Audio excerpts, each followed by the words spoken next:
Lorsque la liaison amoureuse est établie, parce qu'il faut établir la liaison amoureuse, comment on l'établit? Par des échanges, par des comportements de diverses natures, par des actes, par des faits qui caractérisent la réalité de la liaison amoureuse. Là, la liaison amoureuse là, est réputée consécutive à un harcèlement sexuel et elle est punie. Donc, l'entretien d'une relation amoureuse entre un apprenant et son enseignant ou son formateur est puni par la loi. Et en réalité, celui qu'on punit, c'est l'enseignant. Parce que l'enseignant, c'est le prolongement des parents. L'enseignant, c'est celui qui apporte le savoir à la personne formée, à l'apprenant. Donc, l'apprenant boit à la source de cette connaissance. Cette personne ne peut pas être son enseignant le jour et devenir son amoureux le soir.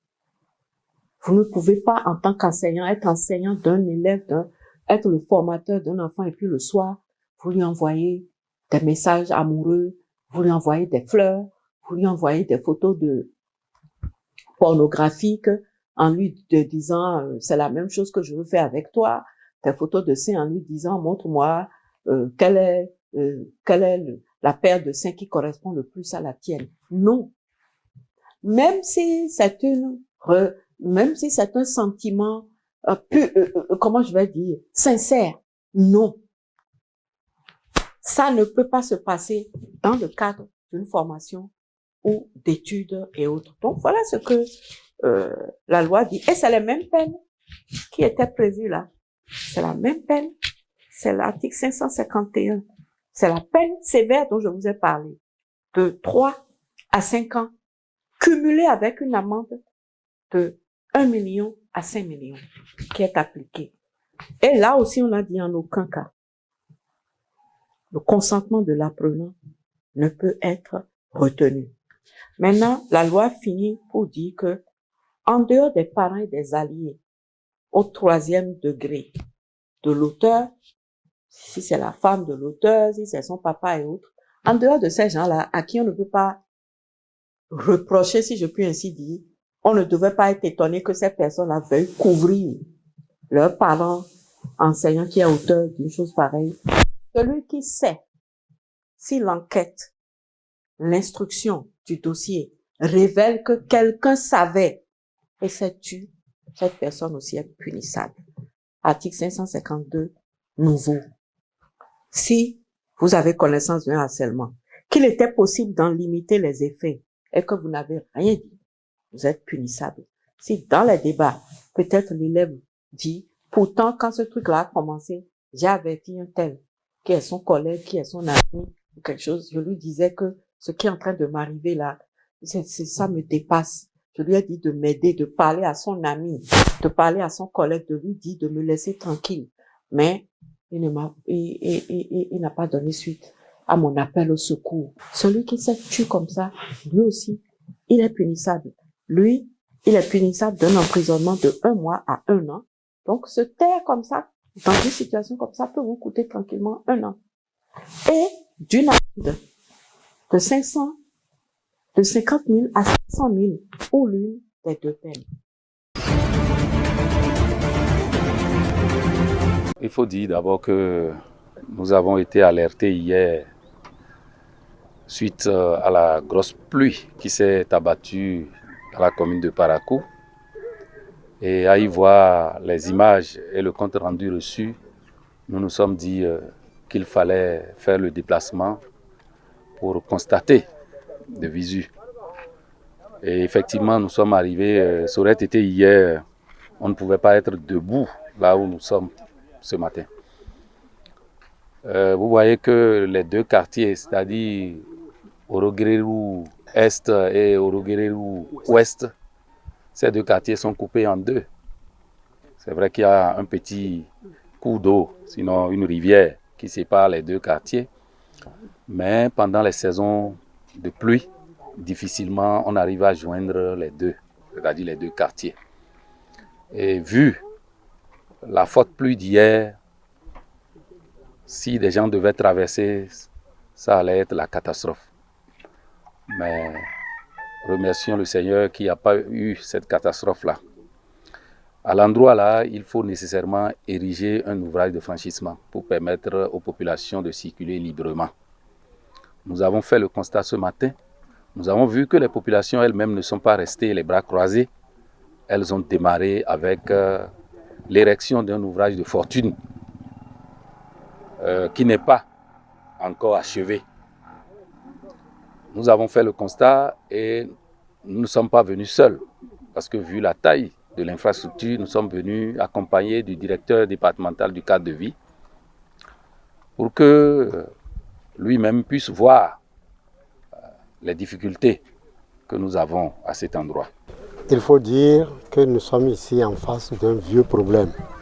Ça fait déjà plusieurs années que cette question-là est posée. Les populations ont commencé par s'organiser il y a longtemps. Malheureusement, l'ouvrage qu'ils avaient construit, l'ouvrage de fortune qu'ils avaient construit, a été emporté par l'eau, faute de moyens adéquats pour les études et pour la réalisation. Aujourd'hui, le maire s'est déplacé en personne avec le directeur du cadre de vie, le directeur départemental du cadre de vie. Nous ne pouvons que les remercier, saluer vraiment leur compassion, saluer leur sens du devoir pour constater tout au moins ce qui est afin que la programmation puisse se faire. Ce qui est non de notre ressort, c'est qu'on fait le constat, on fait le point, qu'on envoie à l'autorité. Il reviendra à l'autorité d'instruire qui de droit pour voir ce qui sera fait. D'ores et déjà, je voudrais dire aux populations, je crois que tout à l'heure, le chef d'arrondissement l'a dit, nous ne sommes pas là ce matin pour dire le mois prochain, le pont sera érigé, tel jour, le pont sera érigé. Ce que nous allons faire, vous avez vu, mes techniciens prenaient note au fur et à mesure. Nous allons reproduire ce que nous avons vu, faire une fiche en bonne et due forme à l'autorité, à qui reviendra la décision. Nous n'allons pas rester les bras croisés. Nous avons profité d'abord pour sensibiliser les populations, parce que l'ouvrage précaire n'est pas encore totalement réalisé. En attendant, nous avons demandé aux populations d'être prudentes, parce que les enfants traversent cette rivière-là pour aller à l'école, les parents aussi. Et en période de forte pluie, même les grandes personnes ne peuvent pas traverser, à plus forte raison les enfants. Nous allons lancer des cris pour que des gens nous soutiennent, pour pouvoir réaliser d'abord cet ouvrage précaire que les populations seront en train d'utiliser en attendant l'érection définitive de l'ouvrage de franchissement. La loi sur les cas, c'est depuis 1972. Et combien de fois, pendant la rupture, ils sont sortis plusieurs fois pour sensibiliser, pour prendre les gens indélicats. Mais pourquoi cette fois-ci? Est-ce que vous vous êtes demandé? Pourquoi cette fois-ci, c'est le sang qui coule? Ce sont les morts. Est-ce que vous, les autorités religieuses, ceux qui désignent Fa, vous vous êtes consultés? Il y a quelque chose qui ne va pas. Et il faut revenir. Prier. C'est le diable qui est en nous tous. Politiciens, gouvernants, gouvernés, opposants, mouvanciers, tous. Je demande au peuple béninois de se lever comme un seul homme pour combattre ces forces de mal. Ce sont les forces de mal. Et c'est de vos propres mains. 2026 n'est pas encore là. Et vous versez le sang partout. Vous croyez le policier qui disait casser ses côtes, c'est l'esprit malsain qui est rentré en lui. Même quand on va l'appeler, il va dire, je n'ai jamais dit ça. C'est une réalité. Ainsi donc, ce que moi je demande, la sensibilisation. Je lance un appel au peuple béninois, surtout nos parents. Portez vos casques. Je dis bien, portez vos casques. Quand vous êtes devant votre maison et votre moto est là, la police vient dire, ouais, casque, rentrez à la maison, montre-lui ça. S'il n'est pas d'accord, il prend la moto, laisse-le avec la moto. Pour que nous n'accompagnions pas les diables. Il y a les démons de division, de la haine gratuite qui sont parmi nous. C'est aujourd'hui que la police a commencé à intercepter les gens qui n'ont pas de casque. Elles sont celles de demander ça. Donc, ce que moi je demande, les Béninois, portez vos casques. Même s'ils demandent si vous êtes dans les toilettes, portez. Pour ne pas aider le diable. Oui, le diable veut amener beaucoup de choses. Et, attention, nous on vous dit, et Dieu est témoin, je vous jure, si vous ne réglez pas ce problème, vous n'attendrez même pas 2026. Les forts deviennent faibles et les faibles deviendront forts. Ceux qui ont les armes vont retourner contre eux-mêmes. Attention, ce que nous banalisons, ce n'est pas question de casse. Il y a quelque chose qui ne va pas. Les imams, les autres, priez. On connaît ce qui se passe dans ce pays. Quand les élections arrivent, des fantômes, des choses sataniques. Comment c'est aujourd'hui que la police a commencé à demander les casques? Pourquoi il n'avait pas de morts? C'est casques qui tuent. Il ne faut pas profiter de casques pour nous créer problème.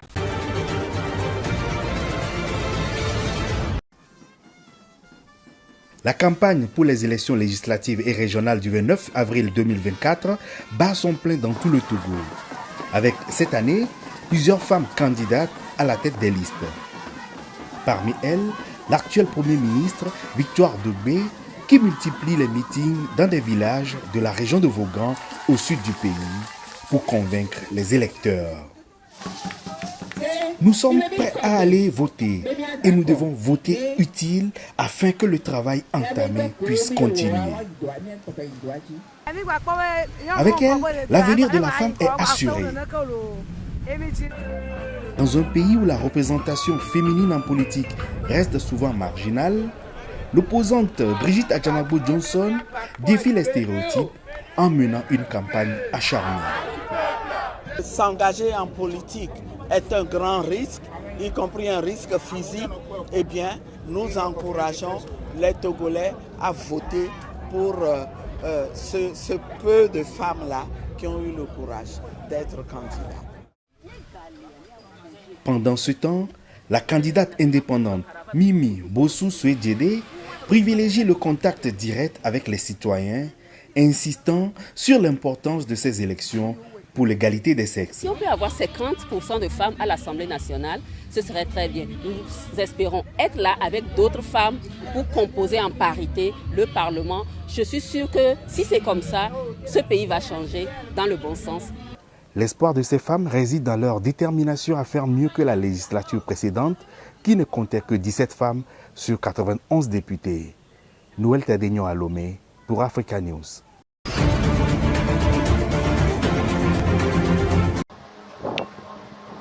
Six soldats ont été tués dans une embuscade dans le centre du Nigeria où l'armée lutte contre des bandes criminelles. Le nord-ouest et le centre du Nigeria sont en proie depuis des années à des gangs qui attaquent, tuent et enlèvent les habitants contre des rançons. Ces gangs, connus pour leurs enlèvements massifs d'écoliers, vivent dans des campements situés dans une vaste forêt, à cheval sur les États du Niger, de Kaduna, de Zamfara et de Katsina.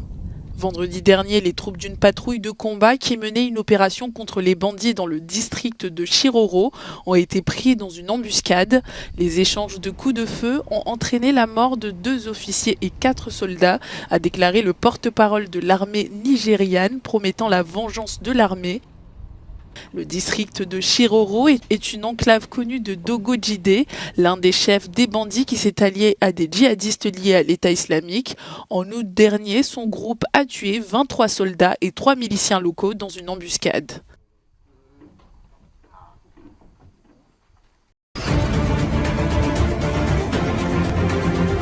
Des centaines de personnes ont manifesté à Agadez, au nord du Niger, pour réclamer le départ immédiat des 1000 soldats américains basés sur place.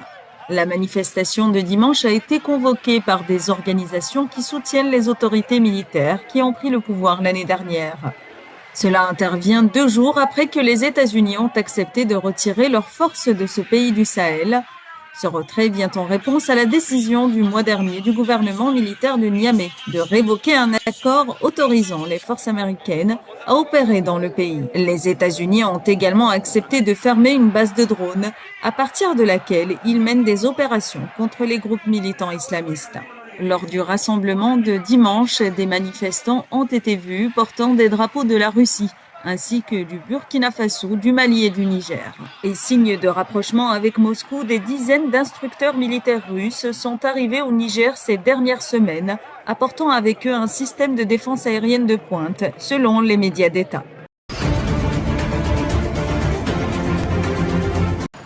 Au Mali, des djihadistes présumés détiendraient dans le centre du pays plus de 110 civils enlevés il y a 6 jours, ont indiqué des sources locales. Le 16 avril, 3 bus transportant des civils ont été arrêtés par des individus qui ont forcé les véhicules et les passagers à se diriger vers une forêt entre Bandiagara et Bankas. Ces informations ont été relayées par un groupement associatif local et un élu de Bandiagara qui a souhaité garder l'anonymat pour des raisons de sécurité.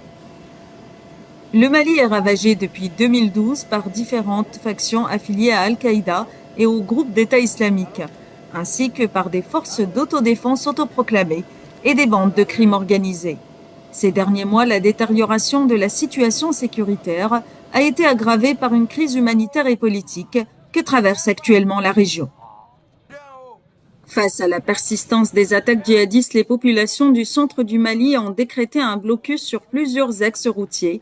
Elles demandent à l'État malien d'assurer davantage son rôle de garant de la sécurité, des biens et des personnes.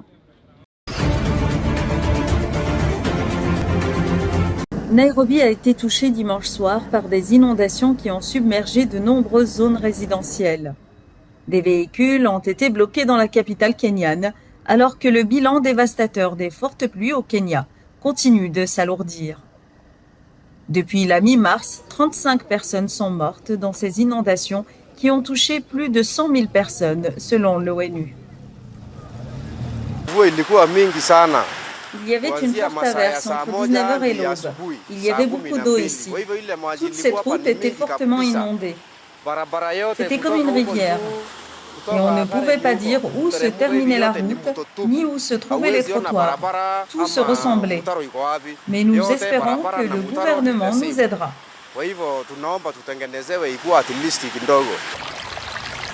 Des inondations et des coulées de boue ont également été signalées dans l'ouest du Kenya. Au moins 40 265 personnes sont déplacées dans 21 des 47 comtés du pays.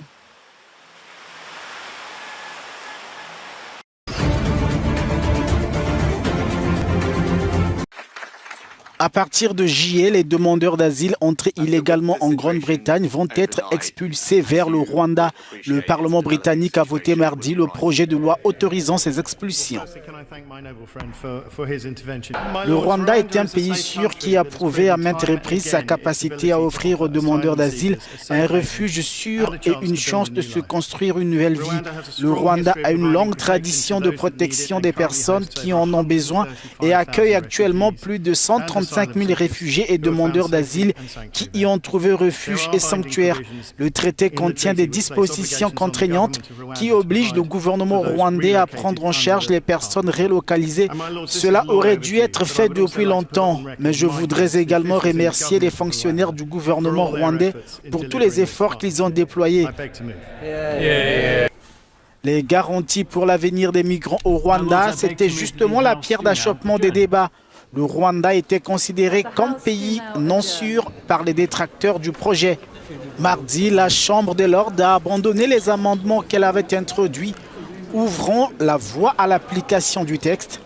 Mais les défenseurs des migrants ont promis de poursuivre la lutte contre ce plan de déportation initié par le Premier ministre britannique Rishi Sunak depuis 2022.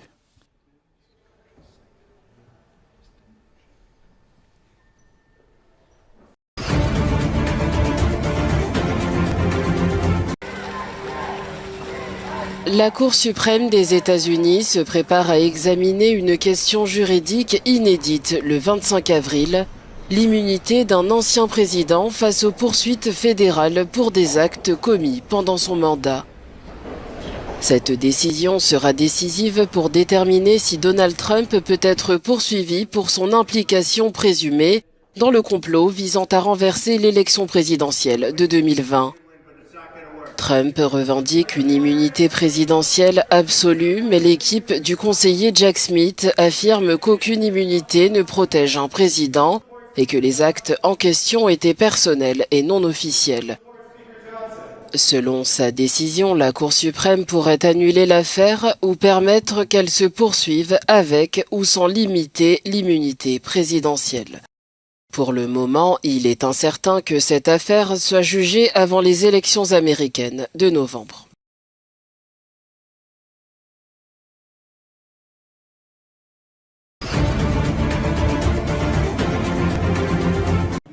Le chef du service de renseignement militaire israélien, Aaron Haliva, a présenté sa démission en raison des défaillances de renseignement qui ont mené au massacre perpétré par le Hamas en Israël. Il s'agit du premier responsable militaire à démissionner depuis l'éclatement de la guerre. Le général Haliva, qui compte 38 ans de carrière militaire, dit reconnaître sa responsabilité de commandement dans l'échec du renseignement qui a conduit à l'attaque du 7 octobre dernier. Le chef du renseignement militaire, en coordination avec le chef d'état-major, a demandé à ce que soient mis fin ses fonctions. Dans sa lettre de démission, le général demande également à se retirer de Tsahal une fois la phase d'enquête terminée et après la nomination d'un nouveau chef de renseignement militaire. L'attaque du Hamas a entraîné la mort de 1170 personnes selon les chiffres officiels d'Israël. Depuis ce massacre, Israël a déclenché une opération militaire en représailles dans la bande de Gaza où plus de 34 000 Palestiniens ont été tués selon les autorités sanitaires locales.